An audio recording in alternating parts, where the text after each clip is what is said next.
రాహుల్ గాంధీ గారి దగ్గర. నిజంగా దేశం మొత్తం రాహుల్ గాంధీ గారు మాట్లాడే ఉంటుందండి. ఏంటంటే రాహుల్ గాంధీ గారి దగ్గర కొన్ని ఆధారాలు ఉన్నాయంట, ఆటం బాంబులు అంటే ఆధారాలు. దేని గురించి అంటే ఈవీఎంల మీద గెలిచిన రాష్ట్రాలు ఏవి, ఏ రాష్ట్రాలు ఈవీఎంలు ట్యాంపరింగ్ చేయడం వల్ల గెలిచాయి, ఈవీఎంలని గోల్మాల్ చేయడం వల్ల ఏ రాష్ట్రాల్లో బీజేపీ గెలిచింది, ఏ రాష్ట్రాల్లో కూటమి కింద ఏర్పడిన ప్రతి చోట కూడా ఏ రాష్ట్రాల్లో గెలిచాయి అనే ఒక ఆటం బాంబు లాంటి ఆధారాలు మా దగ్గర ఉన్నాయి. ఖచ్చితంగా బయట పెడతాం రానున్న రోజుల్లో అని ఒక చిన్నపాటి యుద్ధమే చేస్తాడండి రాహుల్ గాంధీ గారు. ఏంటంటే ఈవీఎంల ట్యాంపరింగ్, ఈవీఎంల ద్వారా మోసం చేసి గెలిచిన రాష్ట్రాలు ఏవేవి, ఈ రాష్ట్రాలన్నీ కూడా ఈవీఎం ట్యాంపరింగ్ చేయడం ద్వారా గెలిచాయి అని చెప్తాడు. ఆ రాష్ట్రాలు ఏంటో మనం చెప్తాం. రాహుల్ గాంధీ గారు చెప్పిన రాష్ట్రాలు ఏంటో మనం చెప్తాం.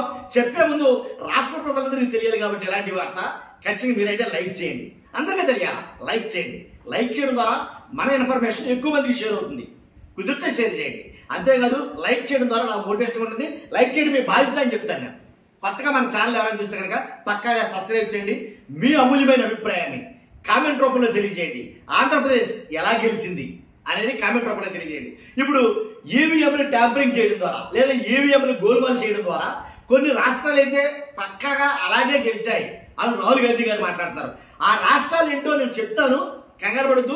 ఫస్ట్ అయితే ఆంధ్రప్రదేశ్లో జరిగిన మోసాల గురించి ఒక రకంగా చాలా మంది మాట్లాడుతూ ఉన్నారు కంటిన్యూస్ గా. గెలిచి సంవత్సరంన్నర దాదాపు అవుతుంది కూటమి ప్రభుత్వం, కానీ ఆ గెలుపుకి సరైన కిక్ లేదే వాళ్ళ దగ్గర. ఎందుకంటే గెలిచామన్న సాటిస్ఫాక్షన్ లేకుండా చేస్తున్నారు. ఎందుకంటే ఇది ఈవీఎం ప్రభుత్వం అని పిలిచి. కాబట్టి నిజంగా ఈవీఎం ట్యాంపరింగ్ ఆంధ్రప్రదేశ్ జరిగిందంటారా, ఈవీఎం మోసాలు ఏమన్నా జరిగినాయి అంటారా అని అంటే కనుక కొన్ని ఆధారాలు చూస్తే కనుక ఆంధ్రప్రదేశ్లో కొన్ని సంఘటనలు కొన్ని ఆధారాలు చూస్తే నిజమేనేమో ఈవీఎంల ట్యాంపరింగ్ ద్వారా మాత్రమే ఇది గెలిచింది అని అనిపిస్తుంది. ఎందుకని బలమైన ఆధారాలు ఏమైనా ఉన్నాయా అని అంటే కనుక ఉన్నాయి. వీవీప్యాట్లు ఎందుకు చింపేశారు, ఎందుకు కాల్ చేశారు? యాక్చువల్గా అయితే కనుక ఎన్ని రోజులు 45 days ఉంచాలి వీవీప్యాట్లు. కాబట్టి అలాంటి వీవీప్యాట్లని 45 రోజులు కాదు కదా, కనీసం 10 రోజులు కూడా ఉంచకుండా ఎందుకు డిస్మాంటిల్ చేసేసారు? అసలు ఉంచాలిగా, కోర్టు చెప్పిందండి. కాబట్టి ఏదైతే ఈవీఎంల ద్వారా లెక్క సరిగా లేదో లేదా తప్పుగా మేము వేసిన ఓటు వేరే వాళ్ళకి వెళ్ళిపోతుంది, ఆ ఎస్ఓపి ఏదైతే ఉందో ఆ సిస్టమ్ ఆపరేటింగ్ ఆ ప్రెజెంట్ ఏదైతే ఉందో అదంతా కూడా తప్పులు తనగ్గా ఉంది. కాబట్టి వీవీప్యాట్లు లెక్కించండి అని అంటే వీవీప్యాట్లు లేవంటే డిస్మాంటిల్ చేసేసామని చెప్పారు. కోర్టు సీరియస్ అయింది కొన్ని విషయాల మీద. కాబట్టి ఖచ్చితంగా మళ్ళీ పోలింగ్ నిర్వహించండి అని అంది. మాక్ పోలింగ్ పెడతామన్నారు. ఒకటి కాదు రెండు కాదు, అన్ని అనుమానాలే ఆంధ్రప్రదేశ్ ఎన్నికల మీద. ఒక్క ఆంధ్రప్రదేశ్ కాదు, చాలా రాష్ట్రాలు ఇలా జరిగిందంట. రాహుల్ గాంధీ గారు చెప్పారు. ఆ ఏ రాష్ట్రాల్లో చెప్తాను ఖచ్చితంగా. ఎస్ఓపి సిస్టమ్ పూర్తిగా తప్పుగా జరిగింది ఆంధ్రప్రదేశ్లో. అంతేకాదు వీవీప్యాట్స్ ని 45 days ఉండగా 10 days లోనే డిస్మాంటిల్ చేయడం, కాల్ చేయడం చాలా తప్పు. పోలింగ్ ముగిసే సమయానికి 68.12% ఉన్న ఓటింగ్ పర్సంటేజ్ అని చెప్పారు. పోలింగ్ ముగిసే సమయానికి 68.12% పోలింగ్ నమోదైంది అని ఎలక్షన్ కమిషన్ చెప్తే, తుది పోలింగ్ ముగిసే సమయానికి అంటే పోలింగ్ మొత్తం ముగిసే సమయానికి 81.86% అని చెప్పుకొచ్చారు. ఎలా సాధ్యం అది? తుది పోలింగ్ శాతం మాత్రం. కాబట్టి అంటే ఇంచుమించుగా 13.74% ఎక్కువగా ఉన్నట్టు వాళ్ళ లెక్కలు చెప్తున్నాయి. కాబట్టి ఇదంతా తప్పే కదా. ఇదంతా కూడా ఒక రకం బూతుగా జరిగిందనే నన్ను అంటాను. ఎందుకంటే అధికంగా పోలైన ఓట్లన్నీ టీడీపీకి ఎలా పడతాయి అని కొన్ని లెక్కలైతే కనుక చెప్పొచ్చారు. 1, 2 కాదండి. ఇప్పుడు ఫర్ ఎగ్జాంపుల్ ఉదాహరణకి తిరుపతి చూసుకుంటే తిరుపతిలో 7కి 7 కూటమి గెలుచుకోవడం జరిగింది. 7కి 7 కూటమి గెలుచుకుంటే 7 అసెంబ్లీ స్థానాలు కూటమి గెలుచుకుంటే ఎంపీ అభ్యర్థి మాత్రం వైసీపీ అభ్యర్థి ఎలా వస్తాడో అసలు మొత్తం స్టార్ట్ అయిందే ఎక్కడ చెప్తున్నారు రాజకీయ విశ్లేషకులు. అసలు ఎంపీ అభ్యర్థి ఎలా గెలుస్తాడు ఏంటి? 7కి 7 వాళ్ళే వస్తే ఎంపీ అభ్యర్థికి ఎలా గెలిచాడు అనేది ఎవరికి తెలియట్లా. కానీ నిజంగా నాకే అర్థం కాల ఈ ఎన్నికలు ఎలా జరిగినాయి, సజావుగా జరిగినాయా లేదనేది. ఎందుకంటే క్రాస్ ఓటింగ్ జరిగిందని మీరు అంటారు. క్రాస్ ఓటింగ్ అంటే ఏదైనా 1:10 లేదా 10:1 అన్నట్టుగా ఏంటి 10 మంది మన వాళ్ళు ఒకదానికి ఒక సింబల్ వేస్తే ఒకళ్ళ ఇద్దరు ఎంపీ కొట్టేస్తారు. అటువంటిది మొత్తం 7 అసెంబ్లీ నియోజకవర్గాలు కూడాను ఏంటి కూటమి గెలిస్తే ఎంపీ అభ్యర్థి వైసీపీకి రావడం అంటే చాలా ఆశ్చర్యం అనమాట. కానీ ఇలా 1 కాదు 2 కాదు చాలా తప్పులు తగ్గకైతే కనుక ఆంధ్రప్రదేశ్లోనే ఉన్నాయి బెస్ట్ ఎగ్జాంపుల్స్ అన్ని.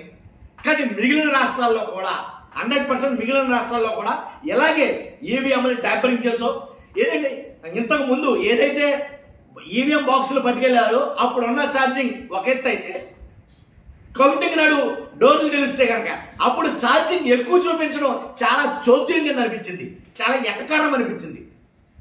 కానీ ఇవన్నింటి మీద కోర్టులకు వెళ్తే కోర్టులు ప్రశ్నలు అడిగితే సమాధానం చెప్పట్లేదు, సారీ చెప్పడం తప్ప ఎలక్షన్ కమిషన్.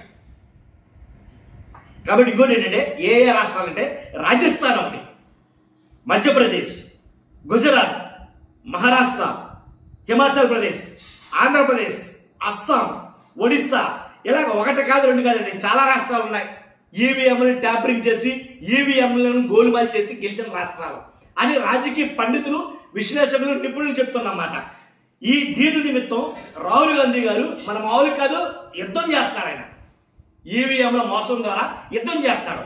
బీహార్ మాత్రం అట్టుడికిపోతుంది. ఎందుకని ఏదైతే ఇంచుమించుగా 58 లక్షల ఓట్లను తీసేశారో ఆ 58 లక్షల ఓట్లను ఏంటి దొంగతనంగా తీసేశారో, కానీ దాని మీద చిన్నపాటి యుద్ధం జరుగుతుంది.